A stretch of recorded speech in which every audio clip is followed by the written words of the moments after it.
जी भाई, social enterprise. अब इसके एग्जाम्पल सुने आप। एक बंदा था, उसके दो दोस्त थे। एक का नाम था अली और एक का नाम था बासित। अली का काम सेलफोन्स का था, ठीक है, सेलफोन्स बेचता था। और बासित का काम जो है वो चैरिटेबल था।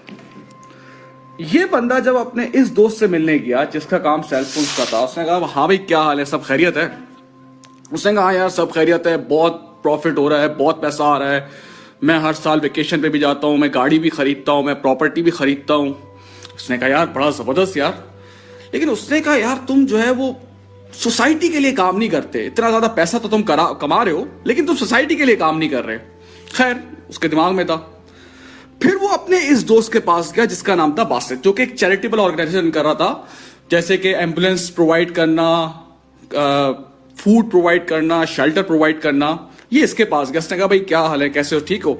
उसने कहा हाँ यार मैं बिल्कुल ठीक हूँ, फर्स्ट क्लास है, अल्लाह का शुक्र है, सोसाइटी के बेनिफिट के लिए काम कर रहा हूँ, आखिरत अपनी अच्छी कर रहा हूँ। लेकिन एक मसला मुझे है, और वो मसला ये है कि मुझे हर बार जो है वो डोनेशंस मांगना पड़ता है। ये इससे मुझे बड़ा जिसे कहते हैं प्रॉब्लम होती है कि यार डोनेशंस चाहिए होते हैं और डोनेशंस मांगने पड़ते हैं, हर महीने लोगों से बात करनी पड़ती है, कुछ लोग मान जाते हैं, कुछ लोग नहीं मान जाते। ये प्रॉब्लम है। अब इस बंदे ने सोचा कि यार मैं कोई ऐसी ऑर्गेनाइजेशन स्टार्ट करूं जिससे लोगों को फायदा भी हो जाए। सुनिएगा, जिससे लोगों को फायदा भी हो जाए, सोसाइटी का बेनिफिट भी हो जाए और मुझे पैसे भी ना मांगना पड़े बार बार। तो कॉन्सेप्ट आया सोशल एंटरप्राइज। अब हमेशा मैं बच्चों से कहता हूं कि नाम में ही आधी डेफिनेशन छुपी हुई होती है। एंटरप्राइज मतलब बिजनेस और सोशल मतलब सोसाइटी की बेनिफिट के लिए।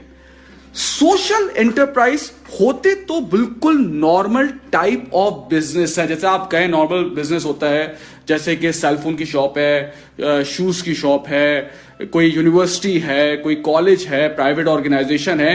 ये बिल्कुल होते बिल्कुल वैसे ही हैं। लेकिन फर्क क्या होता है, जो प्राइवेट ऑर्गेनाइजेशन होती है उसका जो मोटिव होता है वो होता है प्रॉफिट, कि ज्यादा से ज्यादा प्रॉफिट हो और वो प्रॉफिट किसके पास जाए, ओनर के पास जाए। इनका जो मकसद होता है, जो ये इनकी ड्राइविंग फोर्स होती है, वो होती है कोई ना कोई सोशल ऑब्जेक्टिव, सोसाइटी की बेनिफिट के लिए काम करना। This is what we call social enterprise. यानी कि आप सोशल एंटरप्राइज, जैसे फॉर एग्जांपल आप कह लें कपड़ों की शॉप, ये भी एक सोशल एंटरप्राइज हो सकती है। एक होटल, वो भी एक सोशल एंटरप्राइज हो सकता है। कोई भी बिजनेस जो है वो सोशल एंटरप्राइज हो सकता है। फर्क क्या होता है कि जो सोशल एंटरप्राइज होता है उसका जो मकसद होता है पीछे, वो कुछ ना कुछ सोशल ऑब्जेक्टिव होता है। प्रॉफिट तो होता है बेटा, लेकिन वो ज्यादातर अपना प्रॉफिट यूज करते हैं सोसाइटी की बेनिफिट के लिए। ये कहलाता है आपका सोशल एंटरप्राइज। बात समझ में आती है कि सोसाइटी की बेनिफिट के लिए आप काम करते हैं। अच्छा, ये चलता बिल्कुल प्राइवेट ऑर्गेनाइजेशन की तरह है, वैसे ही मार्केटिंग होगी, वैसे ही एडमिन स्टाफ होगा, वैसे ही रूल्स एंड रेगुलेशन फॉलो होंगे। बिल्कुल सोशल एंटरप्राइज जो है वो बिजनेस की तरह चलता है नॉर्मल। बस फर्क क्या होता है, इसके पीछे जो ड्राइविंग फोर्स होती है वो डिफरेंस होती है। अच्छा, अब ये जो सोशल एंटरप्राइज के ऑब्जेक्टिव होते हैं, जिसको ट्रिपल बॉटम लाइन भी कहा जाता है, वो तीन डिफरेंट ऑब्जेक्टिव्स होते हैं। एक होता है इकोनॉमिकल, एक होता है सोशल और एक होता है एनवायरमेंटल। अब आप देखें, सबसे पहले इकोनॉमिकल ऑब्जेक्टिव। इकोनॉमिकल ऑब्जेक्टिव क्या होता है कि भाई उसके पास इतना प्रॉफिट आए कि उसे दूसरों से मांगना ना पड़े। बात समझ रहे हैं? मतलब कि वो हो, क्या नाम है, सेल्फ सफिशिएंट हो। ठीक है।